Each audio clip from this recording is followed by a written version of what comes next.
함께 마태복음 18장 1절로부터 4절까지 봉독하겠습니다. 시작합니다.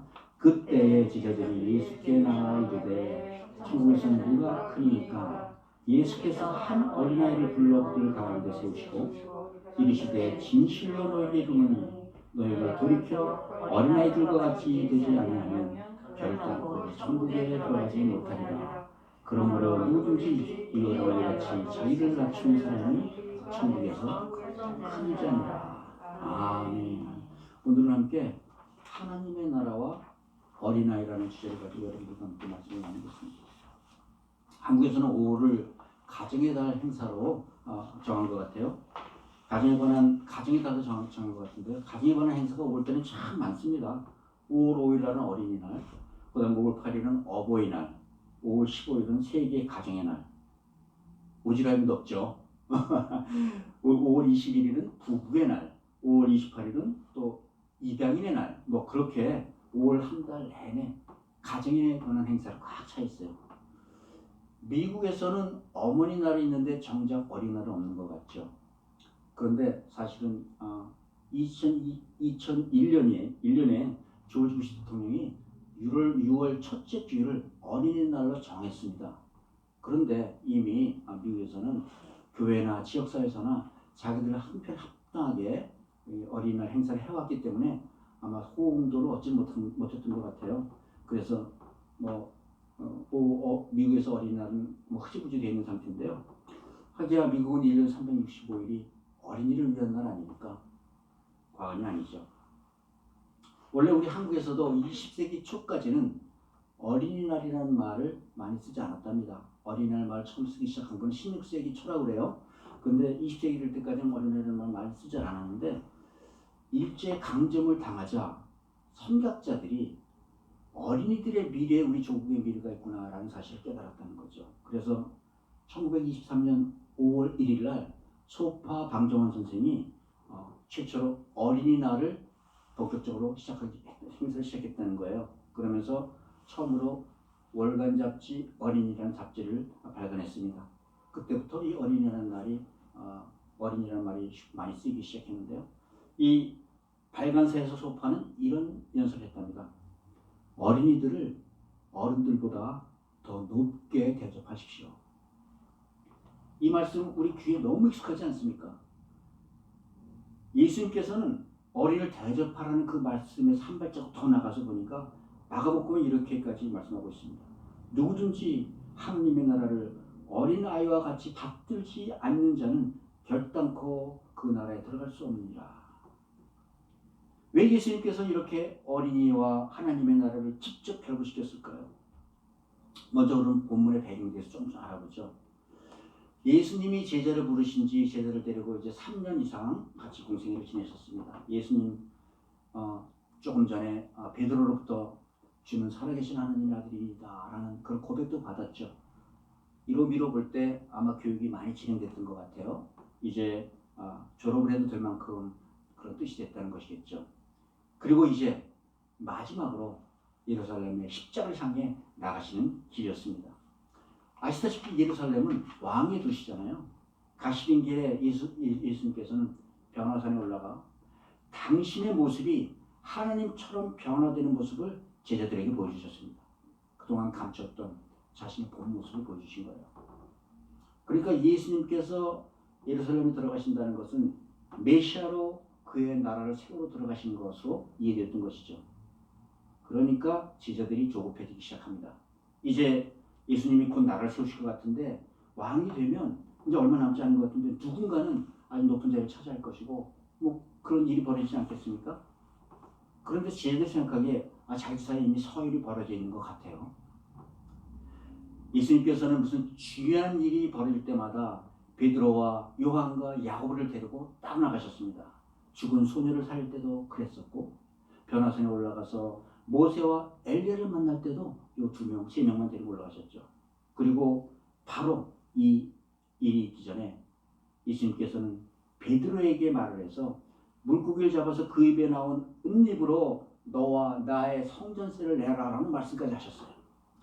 이 얘기를 들은 제자들은 위기감을 느꼈을 겁니다. 그래서 자기들끼리 누가 나중에 큰 자리가 차지할 것인가에 대해 다투는 일들이 자주 있었다는 것이죠. 그러다가 이번에는 예루살렘 가르친 걸 알고 마음이 조급해져서 제자들이 예수님께 직접 따져 묻기로 한 모양이에요. 제자들이 예수님 앞에 나와서 묻습니다. 천국에서 누가 큰 자입니까? 예수님께서는 그 마음을 꿰뚫어 보셨죠. 그리고는 갑자기 한 어린아이를 불러 그들 중에 세우셨다고 성경은 말씀하고 있습니다. 4절 함께 같이 읽어볼까요?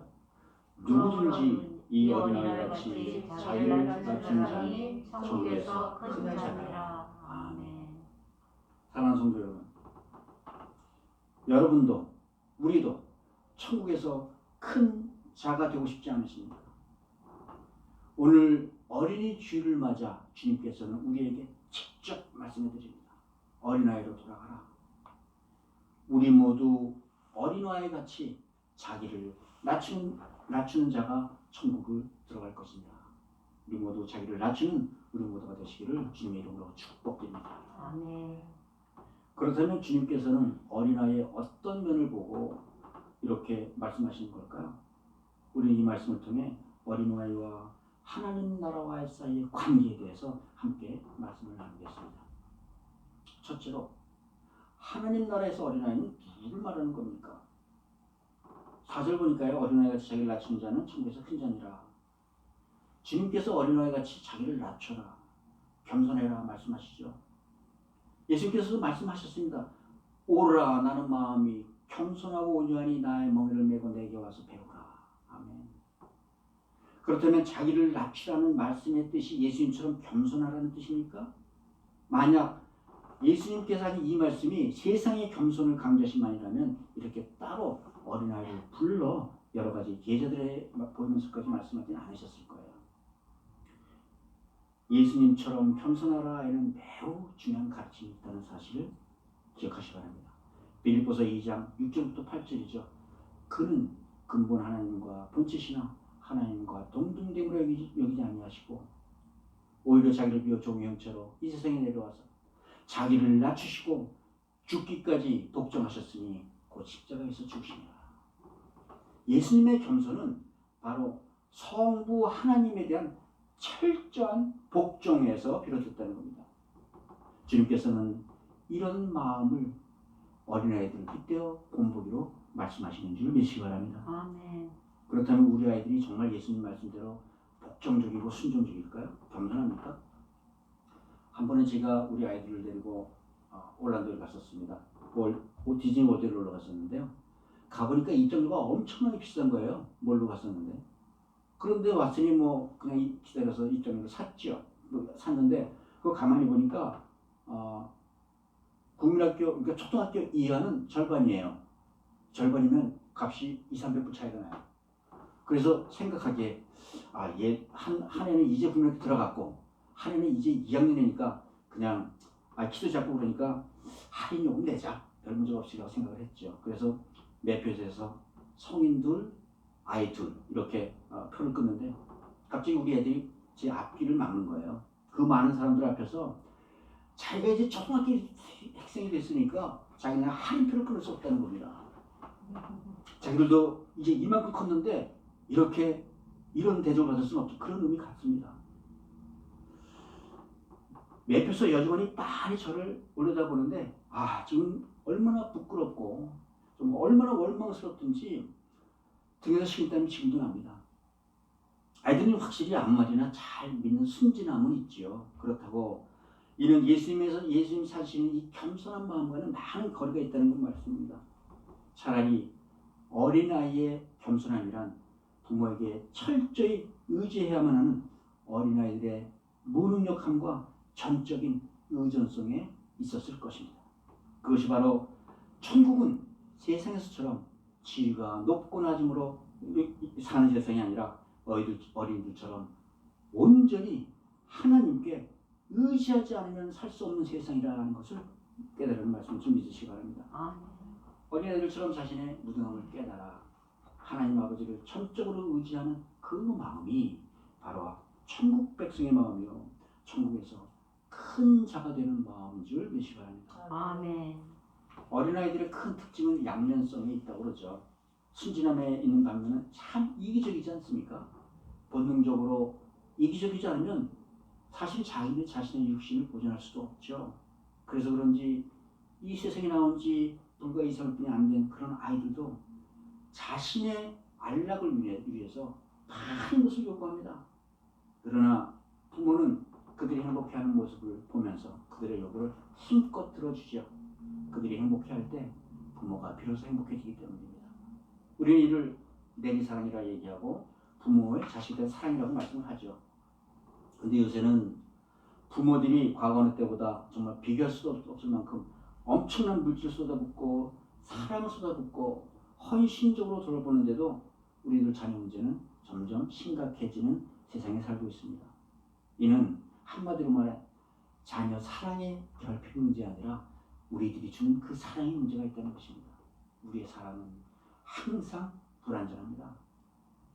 그래서 우리에게는 이 내리사랑보다 더 큰 사랑이 있는 줄 믿으시기 바랍니다. 그것이 바로 하나님의 사랑, 자기 목숨을 버려서 우리를 구해주신 그 지고지순한 그 하나님의 사랑이 아니겠습니까? 죄인된 나를 당신의 자녀 삼으시겠다고 직접 세상에 내려와 십자가에 달려 피 흘리고 몸을 버리셨던 바로 그 사랑을 말하는 것이죠. 그러나 따지고 보면 어린아이도 세상 사람에 불과합니다. 아무리 순진해도 죄인이라는 거죠. 예수 그리스도의 피에 힘입지 않고는 어린아이도 아무도 천국에 들어갈 수 없다는 사실을 기억해야 될 줄 믿습니다. 그러므로 우리 부모들은 우리의 자녀들에게 하나님의 사랑을 알게 해줘야 될 의무가 있다는 거예요. 부모의 올바른 사랑이자 가장 큰 사랑이 바로 우리의 자녀를 예수 그리스도께 인도하는 사랑인 줄 믿으시기 바랍니다. 아멘. 정말 지혜로운 부모는 자기 자녀가 주 예수님을 만날 수 있게 중개 역할을 잘 해준다는 거예요. 더구나 우리 어린이들은 부모의 삶을 통해서 좋은 것, 나쁜 것 배우는 게 아니라 그냥 흉내냅니다. 어린아이들이 부모로부터 본이 되는 신앙 인격뿐만 아니라 부끄러운 신앙 인격까지도 그대로 흡수한다는 겁니다. 우리가 보통 이민사에서 우리 어린아이들이 고등학교만 떠나면 교회를 떠난다 그런 한탄을 많이 하죠. 그리고 뭐 언어의 장벽이다, 문화의 장벽이다 변명을 놓지만 또 정확하게 말하면 우리 부모가 자녀들에게 거룩한 신앙을 보여주지 못했기 때문일 것입니다. 우리 자녀들을 대할 때마다 이제 주님을 바라보시기 바랍니다. 아멘. 우리 어린 자녀들이 우리 부모들의 인격 신앙과 언행을 통해 우리 주 예수 그리스도를 만나게 될 줄 믿습니다. 아멘. 천국은 하나님께 복종하는 어린 아이들과 같은 그 사람들이 가는 곳임을 믿으시기 바랍니다. 아멘. 사랑하는 성도 여러분, 주님께서는 하늘 권세로 다투고 있는 제자들에게 어린아이를 모범으로 보여주셨습니다. 그러나 이 어린아이들이 때문에 무조건 천국 가는 건 아니죠. 어린아이들이 주님을 전적으로 의지하는 그런 신앙 유산과 함께 그들에게 천국도 함께 누려줄 수 있습니다. 우리 모두 온전히 주님을 의지하여 천국 백성으로 살아가는 그 은혜를 누리시기를 주님의 이름으로 축복드립니다. 아멘. 두 번째, 하나님 나라는 돌이키는 사람만이 갈 수 있다고 말씀하십니다. 3절에 보니까요.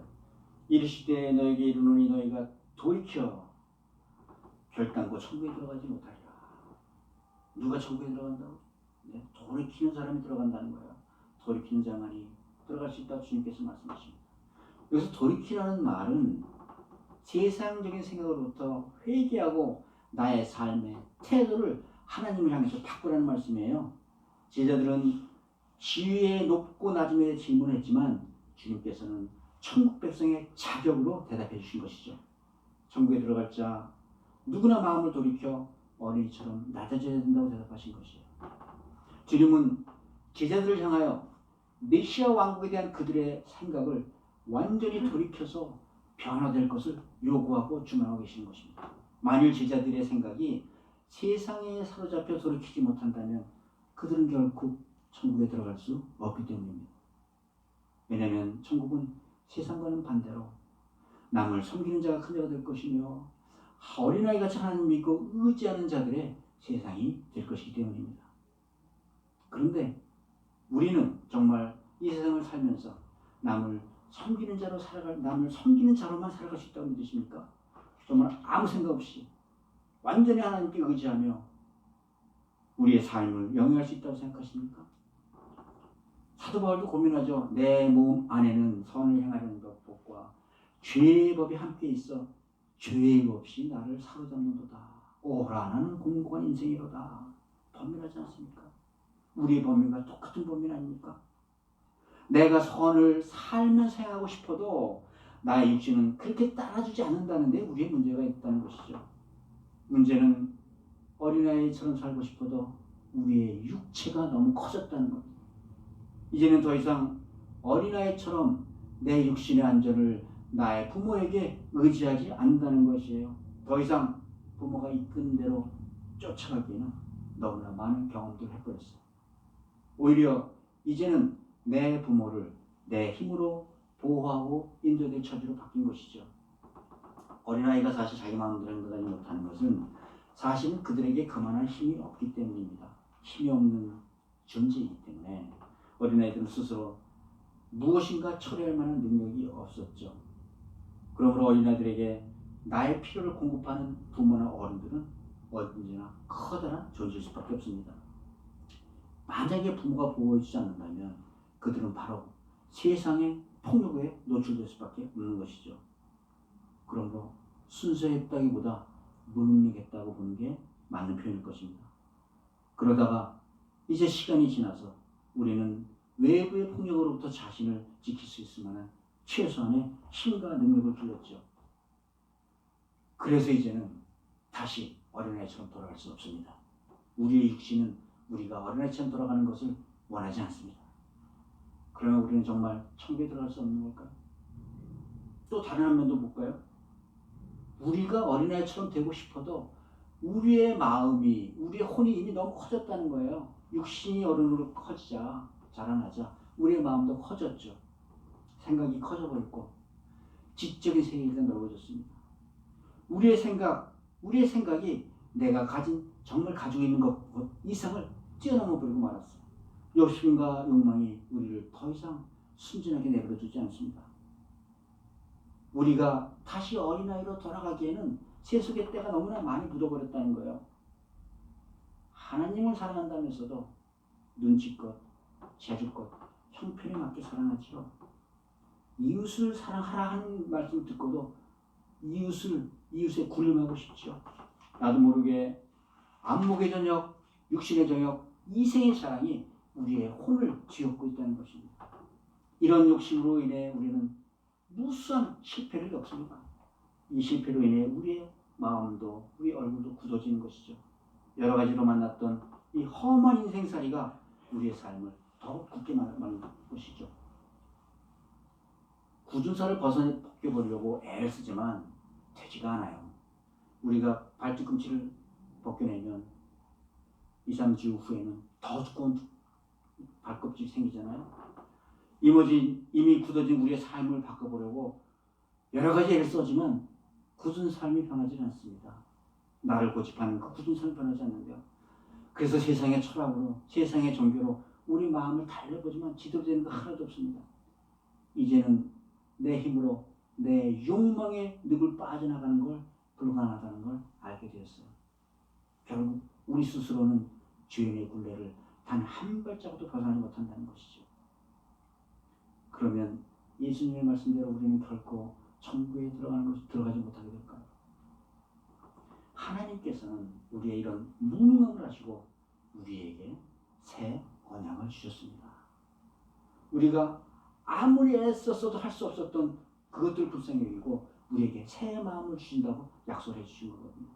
에스겔서 36장 26절이 바로 그 새 언약의 말씀입니다. 또 새 영을 너희에 두고 새 마음을 너희에 주되 너희 육신에서 굳은 마음을 제하고 부드러운 마음을 줄 것이며. 아멘. 우리 마음에 굳은 마음을 제하고 부드러운 마음을 주시겠다고 약속을 하신 것입니다. 아멘. 하나님께서 우리의 거칠은 이 굳은 마음들을 부드러운 마음으로 바꿀 수 있는 약속이에요. 내 힘으로 어쩔 수 없이 단단해져 버린 내 마음을 하나님께서 새 영을 부어주시면 그 영이 나의 굳은 심령을 부드러운 심령으로 다듬어 주신다는 말씀입니다. 아멘. 높은 자리를 탐하던 내 마음을 돌이키게 하고 어린아이처럼 낮아지게 만들어 주신다는 말씀이에요. 내 안에 두신 새 영으로 말미암아 비로소 나도 천국에 들어갈 자격이 생겼다는 사실 기억하시기 바랍니다. 아멘. 주님께서 우리 속에 두신 그 새 영이 바로 성령님인 줄 믿으시기 바랍니다. 아멘. 사랑하는 성도 여러분, 구원은 내가 무엇이 되어보겠다 하는 노력으로 얻어지는 것이 아니에요. 하나님께서 새 영을 불어넣어 주실 때 비로소 우리가 천국 백성의 자격을 얻게 되는 것입니다. 아멘. 그 새 언약이, 새 영이 바로 우리 예수 그리스도의 복음의 언약인 줄 믿으시기 바랍니다. 아멘. 우리 모두 어린아이들의 마음같이 마음으로 예수 그리스도를 주로 믿어 천국의 백성이 되시기를 우리 주 예수 그리스도 이름으로 축복드립니다. 아멘. 마지막으로 하나님의 나라는 예수를 믿는 사람들만이 가는 나라라는 말씀입니다. 주님은 제자들에게 바꿔 말하면 성령을 받지 않으면 하나님의 나라에 들어갈 수 없다라고 말씀하신 것이죠. 예수님이 승천하신 후에 보내주신 성령님께서 우리를 하나님의 나라로 이끄시는 것입니다. 그러므로 천국은 예수 그리스도를 믿는 믿음으로 가는 곳인 줄 믿으시기 바랍니다. 아멘. 오직 의인은 믿음으로 말미암아 살리라. 하박국 선지자의 말씀이죠. 오직 예수를 믿는 믿음 이외에 하나님의 나라로 들어갈 길은 없다는 것이에요. 내가 곧 지료 생명이니 나로 남지 않고는 아버지께로 올 자가 없느니라. 내 힘으로는 할 수 없지만 하나님께서 내게 새 영을 불어넣어 주시면 나도 아버지 나라에 갈 수 있다는 것입니다. 아멘. 우리를 사랑하셔서 자기 백성 삼기를 원하시는 하나님께서 우리에게 새 언약의 새 길을 열어주셨다는 것입니다. 아멘. 예수님 말씀하셨죠. 수고하고 무거운 자들아 다 내게로 오라. 주님께서 초청하시기에 우리는 예수 그리스도를 믿는 믿음의 길로 그 여행을 시작할 수가 있게 된 것입니다. 그 여행이 바로 어린아이로 돌아가는 여행이 된 줄 믿으시기 바랍니다. 오직 예수 그리스도만을 주요 구세주로 믿는 길만이 천국의 길인 줄 믿으시는 우리 모두가 되시기를 주님의 이름으로 축복드립니다. 아멘. 갈라디아서 5장에 보니까 이런 말씀이 있어요. 우리가 성령으로 믿음을 따라 천국에 가노니 우리의 믿음은 주님께서 보내주신 보혜사 성령님의 역사가 시작되는 것입니다. 아멘. 마찬가지로 어린아이처럼 우리가 돌이킬 수 있는 그 일도 성령의 도우심으로만 가능하다는 일입니다. 아멘. 그래서 우리는 성령님의 도우심 앞에 무릎을 꿇는 것입니다. 먼저 성령님께 나를 맡기는 우리가 되시기 바랍니다. 아멘. 성령님의 능력으로 단단한 죄악의 껍질에 쌓여있는 나를 맡기시기 바랍니다. 은혜 성령님이 나를 하나님의 나라로 인도하여 주실 것입니다. 아멘. 한때 내 힘으로 이 죄악의 껍질을 깨트려 보려고 했지만 결과 나는 실망과 좌절뿐이 없었습니다. 그러나 주님을 만난 이후 나는 더 이상 이 일을 내 힘으로 하려고 하지 않습니다. 오직 기도함으로 성령님의 능력에만 의지할 뿐입니다. 전에는 실패를 겪을 때마다 마음의 정죄함이 나를 더 지옥의 구렁텅이로 몰아넣었지만 이제는 그렇지 않다는 거예요. 성령님은 이미 나의 모든 죄, 과거와 현재와 미래의 모든 죄를 용서하시기 때문에 나는 더 이상 그런 위협에 시달리지 않아도 되는 것입니다. 성경은 이렇게 말씀하시고 있죠. 누가 감히 하나님께서 택하신 우리를 고발하며 우리를 정죄하며 의롭다 하신 이가 바로 만유의 대제사장 되신 우리 주님이신 것을 아멘. 그렇습니다. 누가 생명의 성령의 법에 안에 있는 우리를 정죄할 수 있겠습니까? 그리스도 예수 안에 있는 자에게는 결코 정죄함이 없나니 이는 그리스도 예수 안에 있는 생명의 성령의 법이 죄와 사망의 법에서 너를 해방하였습니다. 아멘. 지금 당장 주님 원하시는 어린아이 같은 마음이 우리 안에 없다 하더라도, 부족하다 하더라도 우리는 아무도 정죄하지 않습니다. 못합니다.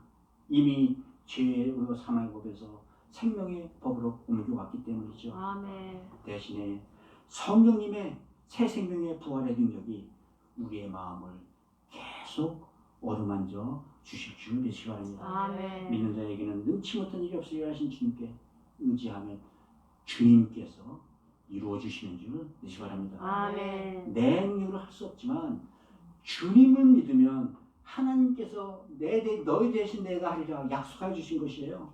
내가 안 되겠다 하는 그 순간에도 나를 성령님께 온전히 맡기는 그 믿음을 가지고 주의 이름을 부르며 살아가시기를 바랍니다. 아멘. 내가 그리스도 안에 그리스도의 품에 안겨서 주님의 이름을 붙들고 사는 것이 천국 백성으로 사는 것임을 믿으시기 바랍니다. 아멘. 사랑하는 성도 여러분, 성령님께서는 우리에게 예수 그리스도의 마음을 주셨어요. 예수 그리스도의 마음이 우리의 이 강고하고 강팍한 마음을 부드럽게 바꿔주실 줄 믿습니다. 아멘. 예수 그리스도의 마음으로 어린아이들처럼 온전히 하나님만을 의지하며 살아가는 그 은혜가 임하시기를 주님의 이름으로 축복드립니다. 아멘. 말씀을 맺겠습니다. 결국 우리 인생의 궁극적인 관심사가 무엇입니까? 천국에서 영원한 생명을 누리는 거 아닐까요? 그런데 살다 보면 때때로 나의 관심사는 천국이 아니라 건강일 때가 있습니다. 때로는 부유하기를 원합니다.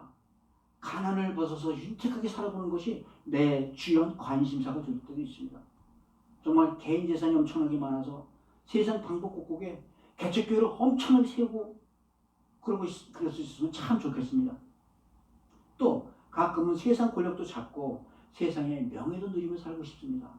권력이 있어 모든 사람이 내 발 밑에서 내 입술을 바라보며 내 명령을 조아리며 기다리게 하는 것도 재미있지 않겠습니까?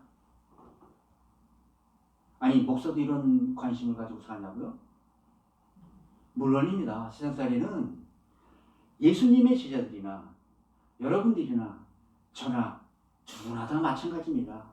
단지 아직까지도 이런 게 좋아 보이는 저의 겉사람이 안타까울 뿐이지요. 그래서 주님께서는 우리에게 거룩하게 속사람으로 사는 방법을 오늘 알려주신 것입니다. 바로 그 길이 어린아이와 같이 살아나가는 그 길인 것입니다. 오늘 주님은 우리에게 돌이켜 어린아이 같이 되어야만 천국에 갈 수 있다고 말씀하십니다. 사랑하는 성도 여러분, 이제 주님 앞으로 나오시기 바랍니다. 나의 온 마음을 주님께 맡기면 그가 우리의 마음을 어린아이처럼 돌이키게 하실 것입니다. 출애굽기에 보면 이런 말씀이 나와요. 그들이 40년 광야 생활을 마치고 가나안을 어떻게 들어갔을까? 그들이 그들이 애굽의 홍해를 어떻게 건넜을까? 하나님께서 이렇게 말씀하십니다. 내가 어떻게 독수리 날개로 너희를 업어 내게로 인도하였음을 너희가 보았느니라. 나를 전적으로 주님에 맡기면 주님께서는 그의 날개로 우리를 업어 하늘나라로 옮겨주실 것임을 믿으시기 바랍니다. 아멘. 천국은 어린아이들처럼 하나님을 온전히 의지하는 사람들만의 것입니다. 이 땅에서도 하나님을 온전히 의지하면 우리는 이 땅에서도 천국의 삶을 누릴 수가 있습니다. 아멘. 어린이 주일을 맞아 우리 모두 주 안에서 돌이키는 어린이와 같이 사시기 바랍니다. 이 땅에서 천국을 누리는 자들만이 천국에 간다는 사실을 기억하시기 바랍니다. 주님을 찾으시는 어린아이와 같은 그 마음의 사람이 되어 이 땅에서도 천국에서도 하나님의 은혜를 누리는 우리 모두가 되시기를 우리 주 예수 그리스도의 이름으로 축원드립니다.